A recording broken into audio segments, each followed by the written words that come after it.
So just imagine, you're walking down the noisy streets of New York City. There are beautiful buildings, advertisements, cars, and millions of people around you. And then you notice something strange. A gray tower with no windows, no balconies, no signs. Right in the heart of the Big Apple, where every square foot of land is worth millions. Where neon signs flash everywhere. But this building isn't the only one. They're built into the city's infrastructure, not to be noticed, but to blend in with other facades, hiding in plain sight. What's happening behind the walls of these structures? Who built them? And why? Fake buildings of New York.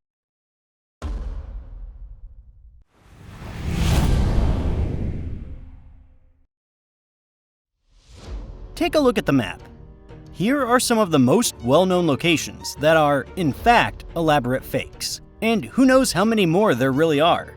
Let's begin with Manhattan, where the biggest and tallest of these fakes hides in plain sight. A massive concrete tower without a single window or any signs of life, just a vertical block of gray. This is the building at 33 Thomas Street. Its owner is New York Telephone Company, a subsidiary of telecommunications giant AT&T. Officially, it's their East Coast headquarters. But the truth is more complicated.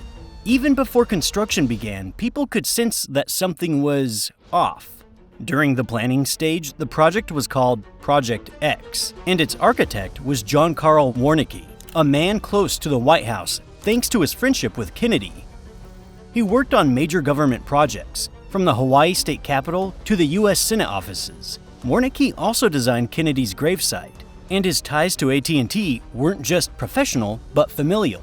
According to some sources, he had family connections to a corporate executive of the Pacific Bell, another AT&T subsidiary.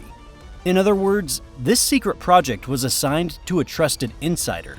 Warnecke was given a tough challenge to build a skyscraper capable of withstanding a nuclear explosion, right in the middle of New York City.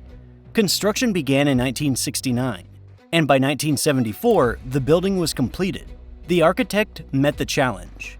The building was 550 feet tall and had 29 floors above ground, plus 3 underground levels. The average floor-to-floor height was 18 feet, much taller than standard high-rises. The floors were extremely sturdy, with a floor loading of 200 to 300 pounds per square foot. This is 5 to 7 times stronger than the typical residential construction. The tower also stands out with its strikingly unique design. Its windowless walls are covered with precast concrete panels, embedded with Swedish granite. The surface doesn't reflect light. On the contrary, it seems to absorb it. Even the entrance is low profile, glass doors that blend into the dark stone. There are huge ventilation grills on the 10th and 29th floor. At night, the building has no exterior lighting, making it disappear into the dark. No wonder American sociologist and journalist William H. White once called it the tallest blank wall in the world. But why was this skyscraper designed this way? Was the fear of nuclear war so strong that they had to build a ground-level bunker? Partially, yes. In the 1960s, the Cold War was at its peak, and the threat of nuclear strike felt all too plausible. But that isn't the whole story. The first reason is security. The absence of windows makes the building more stable and durable. The second reason is technical. There is a lot of equipment inside. It's crucial that it stays cool to ensure stable operation. Windows let in too much solar heat, and with that, the risk of overheating the electronics. Moreover, according to Warnecke's original plan, the building was supposed to be fully equipped for any emergencies and have at least enough food and water to sustain 1,500 people for 2 weeks. However, it's unknown whether such supplies are stored in the building, just like it's unclear about how many people actually work there today. The building also has autonomous gas and water supply systems, and it stores 250,000 gallons of fuel for generators, enough for at least 2 weeks of continuous operation. It's as if everything were designed to survive a nuclear strike. The building seems to be one of the safest in New York, and you might think that in case of disaster you could take shelter there, but no, it wasn't built to protect people. The main goal is to maintain communications, even under apocalyptic conditions. The structure of the building ensures that servers, computers, cables, and switches are fully protected. It's a kind of fortified telecommunications outpost. So what's going on inside? Well, naturally, a long-distance telephone hub processes millions of calls across the country and abroad. It's a telecommunications hub, where major communication lines converge. Fiber optic cables pass through, and traffic is monitored. All of this happens 24/7. Sounds pretty harmless, but as we've already mentioned, it's not that simple. Back in 1979, the building was featured in the satirical film Winter Kills as the headquarters of a global spy network led by Anthony Perkins' character. Pure fiction, yet it seemed to be rooted in something real. Then in 2013, US intelligence employee Edward Snowden leaked documents revealing that the National Security Agency, NSA, was secretly collecting massive amounts of data on millions of people, intercepting phone calls, reading correspondence, tracking internet activity. This applied to both influential figures and ordinary citizens, all without warrants and without their knowledge. One such program was called PRISM, through which the NSA received data from Google, Facebook, Apple, and other tech giants. These documents contained a reference to this very building. According to the leak, it's one of the NSA's most highly classified sites, known by the codename Titan Point. Available information suggests it houses special equipment for global surveillance, not just across the US, but around the world. Snowden provided the documents to journalists from The Guardian and The Washington Post, sparking a major scandal. The US declared Edward a fugitive for treason. In the meantime, journalists sifted through the trove of data. New evidence of NSA activity was uncovered, internal documents and schematics. Testimonies from former employees have also surfaced. According to them, there are special switches installed inside Titan Point, routing millions of calls, all monitored. Surveillance reportedly even targeted the UN, the World Bank, the IMF, and US allies such as Germany, France, Japan, and many others. Other accounts also emerged. One plumber who worked in the skyscraper alongside his son said there were strange rules. As his team installed pipes and wiring, they discovered that some rooms were strictly off limits. They were not allowed to move freely through the building. Certain areas had to be avoided. Once, while in the basement, the crew stumbled upon documents marked as classified. They included information on how to handle equipment in the event of a radiation attack. Another important detail, 33 Thomas Street is located very close to the New York office of the FBI, just 1 block away on Federal Plaza. And that's no coincidence.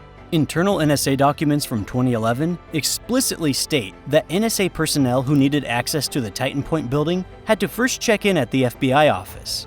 If they needed to transport equipment, a cover vehicle was arranged, also through the FBI. What's interesting is that NSA personnel entering the building at 33 Thomas Street were strictly prohibited from wearing anything that identified them. No logos, badges, or even NSA lettering, so no one would know who they were. When an NSA agent arrives at the building, they follow a strict protocol. First, they ring the doorbell, then register and wait until someone comes down to escort them inside. Journalists from The Intercept once tested this themselves. They rang the bell, saw a security guard in the lobby, and noticed a guest logbook on the desk. Even the parking lot in front of the building is unusual. Some spots are marked with the abbreviation AWM. That's not a company name, but a special road code indicating parking spaces reserved for federal agencies. So if you thought this was merely a telecommunications hub, think again. But wait, there's more. There are satellite antennas on the rooftop. In fact, this is the only AT&T facility that has a license for satellite Earth stations. Pretty much everything about the skyscraper raises suspicions. But this isn't the only high-rise in New York that seems a bit off. Let's go back to the map and move to the Midtown Manhattan area. Look at this building at 111 West 57th Street. What does this structure near Central Park resemble? It almost looks like an obelisk, or maybe it's a monument? In any case, it looks like a giant needle stabbed into the heart of Manhattan. But in reality, this is a genuine residential building. It now houses luxury apartments priced from $7 million to $66 million. This is Steinway Tower, one of the slimmest skyscrapers in the world. It rises to a staggering 1,428 feet and has 84 floors. Its shape is extremely narrow with a height-to-width ratio of 24:1. By the way, it's the second tallest residential building in New York. Looking at such a structure, one can't help but wonder, how does it not sway in the wind? To keep it stable, an 800-ton damper is installed near the top to reduce oscillations. By the way, the tower was built on the site of the historic Steinway Hall. It was there that a century ago, great musicians like Tchaikovsky, the composer of the Nutcracker and Swan Lake, performed. But there are plenty more buildings on the map of New York City that are actually fake. Here's another one, this time in Brooklyn Heights. From the outside, it looks like an ordinary townhouse at 58 Joralemon Street. Just look at it, a charming burgundy-painted facade, wrought iron railings, and a massive front door. But the house is slightly different from the others. It has black window frames and tinted windows. That might seem like a small difference, but there's more. In reality, this is not a real house. Inside, there's no bedroom, no kitchen, no staircase to a second floor. In fact, there are no floors at all. Even the windows are fake, just covered with black polycarbonate. This townhouse is a decoy. Behind its neat exterior is a ventilation shaft for the New York City subway system. More specifically, it's one of the city's most discreetly disguised technical facilities. The building belongs to the Metropolitan Transportation Authority, MTA. It serves two purposes at once. It ventilates the Joralemon Street Tunnel, used by trains 4 and 5, and may serve as an emergency exit for workers in case of incidents. What might you see if you peek through the gap in the metal doors? Behind the walls, there's an electrical room and a staircase that leads straight down into the tunnel beneath the East River. Sometimes you might spot MTA workers standing on the front steps with coffee, but there are no signs or labels here. Everything is intentionally designed to make the building look like any other townhouse. That was a condition set by the Landmarks Preservation Commission. What was the reason? It all comes down to location. Originally, this area was part of a 40-acre estate owned by Philip Livingston, one of the signers of the Declaration of Independence. In 1804, a local judge purchased part of the estate and began constructing homes. The boundary between the two properties became a small street, which eventually became Joralemon Street. The first homes were built here in the 1830s. This neighborhood is considered New York's first suburb, and its houses are designed in the Greek Revival style. The mysterious house at number 58 was originally constructed in 1847. And yes, at first, it was a real home with residents. The house had a rich history and several owners. For example, in 1883, a man named Patrick Brennan bought it. This was confirmed by archivist Alice Griffin of the Brooklyn Historical Center. Newspaper clippings from 1893 even include an obituary for his youngest son. Since then, the house has undergone many changes, though most are invisible from the outside. At some point, its fate shifted dramatically. It ceased to be a residence and became part of the city's infrastructure. But what happened to make a home become a facade for a subway ventilation shaft? Since the early 20th century, the subway system has expanded multiple times. Today, millions of people rely on it to move around New York. But building new subway routes isn't easy. Without ventilation, passengers and workers could simply suffocate underground. So what do you do if you need to lay a subway tunnel beneath an area with strict architectural preservation laws? The answer is to keep the facade as it is. In 1908, the house was purchased by the Interborough Rapid Transit Company. Its interior was gutted, and it became the only Greek Revival-style subway fan building in the world. And all this happened over a century ago. In the early years, the windows had louvres that opened and closed. Neighbors often reported plumes of smoke coming from the building. This louvre system was in place until 1999 when the MTA replaced the old generators and fans. Now, air from the tunnels recirculates through the rooftop system. Today, residents nearby occasionally hear strange noises, the hum of fans and clicks of machines turning on. Judy Schofield Miller, who lives next door with her husband and 2 kids, said they've gotten used to the buzzing and drone of the ventilation fans, which break the silence of their living room every few weeks. She says you can hear occasionally if a train goes off the track, but once you live here, it goes unnoticed. And apparently, that doesn't scare off buyers. A neighboring house recently sold for nearly $6 million, and someone bought it. So there you have it, a perfectly disguised townhouse. But the Joralemon Street house is not the only example of masking something with a facade. Although the following buildings were never residential. Their address is 415 Bruckner Boulevard, Mott Haven, the Bronx. At first glance, it looks like a row of tidy brick townhouses lining the street. Each one has its own entrance, walkway, decorative shrubs, and lanterns. Everything appears authentic, as if you've stepped into a well-kept residential neighborhood. But don't be fooled. Appearances can be deceiving. These aren't homes at all, but an electrical substation. The property belongs to Con Edison, the largest electricity provider not only in New York City, but also one of the biggest in the entire US, serving 3.6 million people. Back in the early 2000s, Con Edison saw a rapid increase in customers in the Bronx, matching the area's housing boom. The growing demand required new substations to distribute electricity across the region. But there was a catch. When the company applied for a construction permit, their request was denied. City officials and residents strongly opposed the idea of a technical monster plopped into the heart of a residential area. So what did Con Edison do? They hired designers and let their imagination run. The task was to create a facade that would blend into the neighborhood's architecture and avoid drawing negative attention.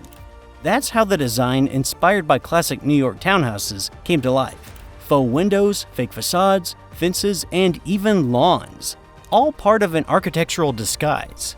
And it worked. The authorities approved the project.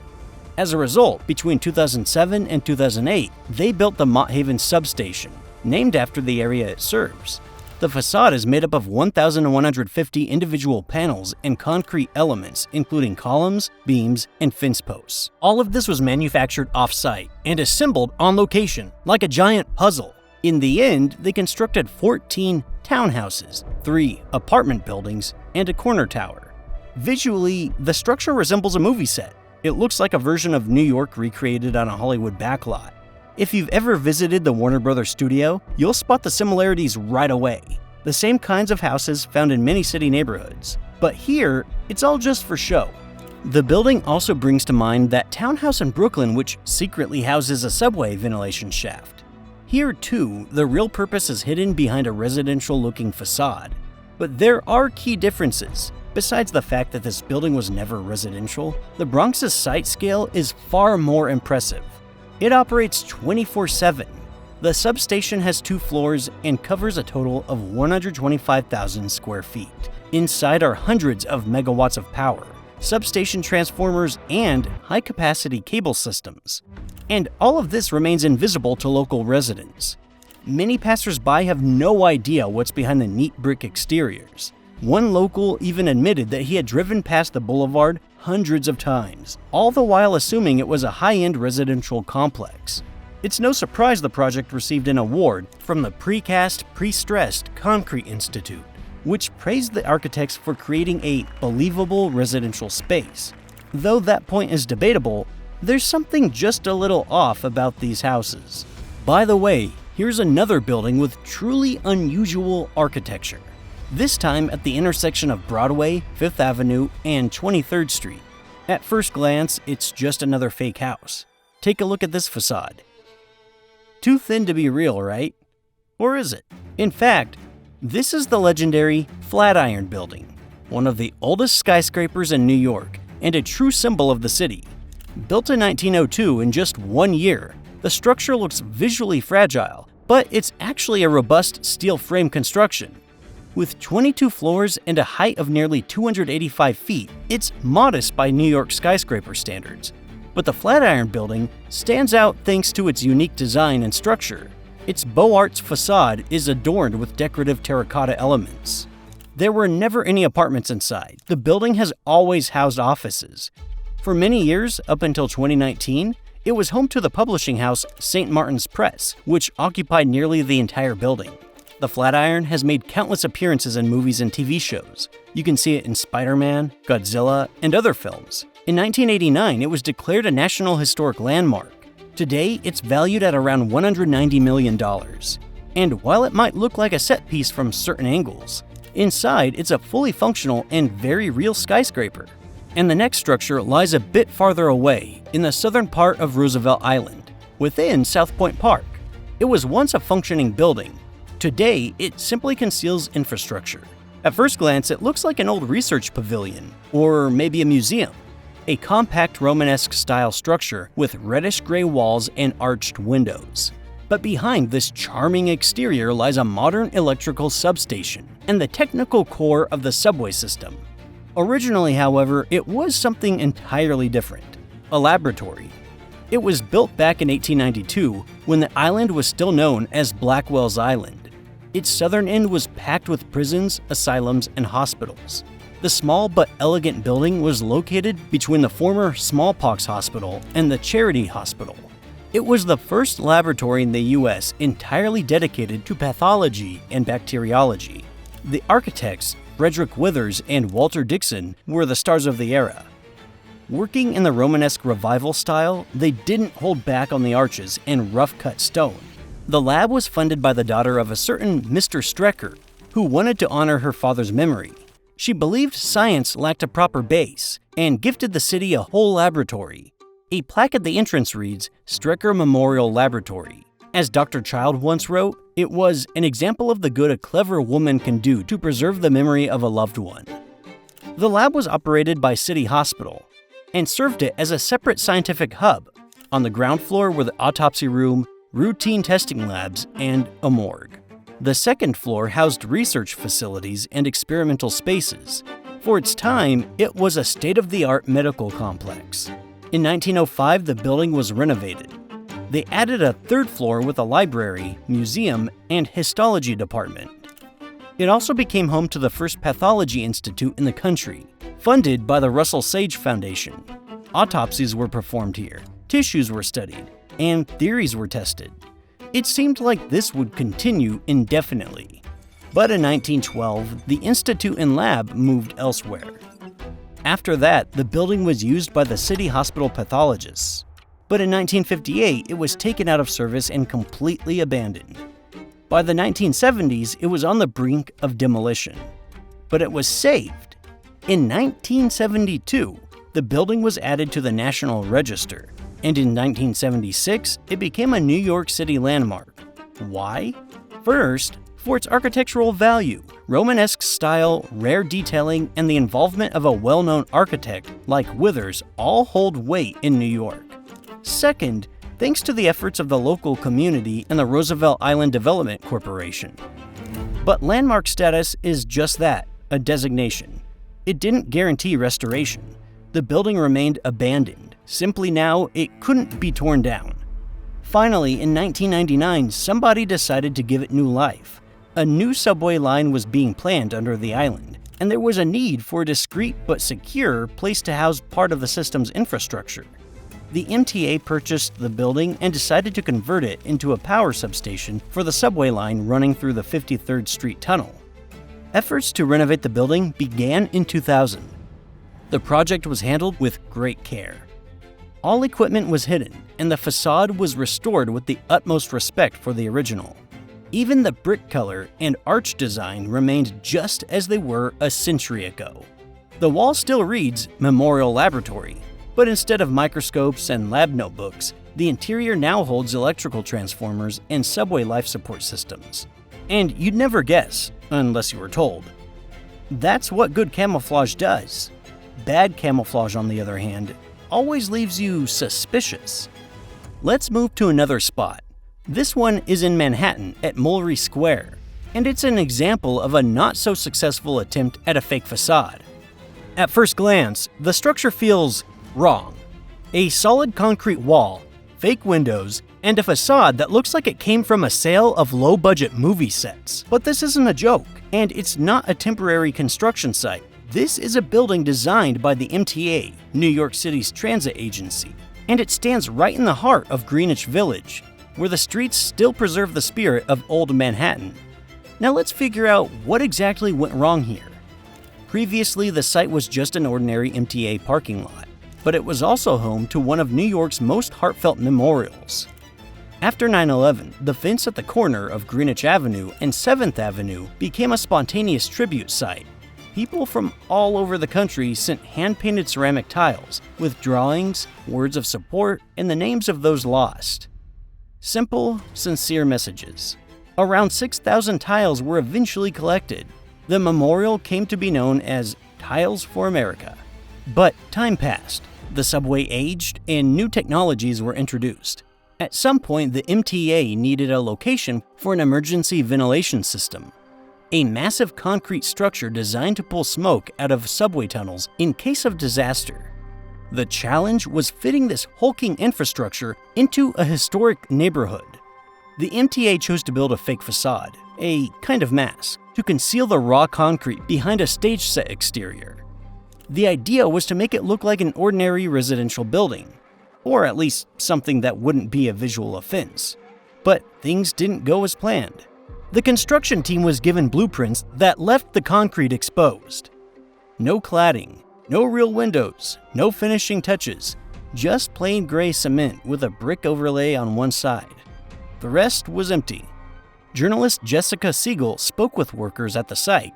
They admitted they were stunned. Normally, bare concrete is just a base layer, eventually covered with something else. But in this case, on the contrary, they were told to leave it as is. One of the workers said, "We can't believe it either," when asked whether this really was the final look.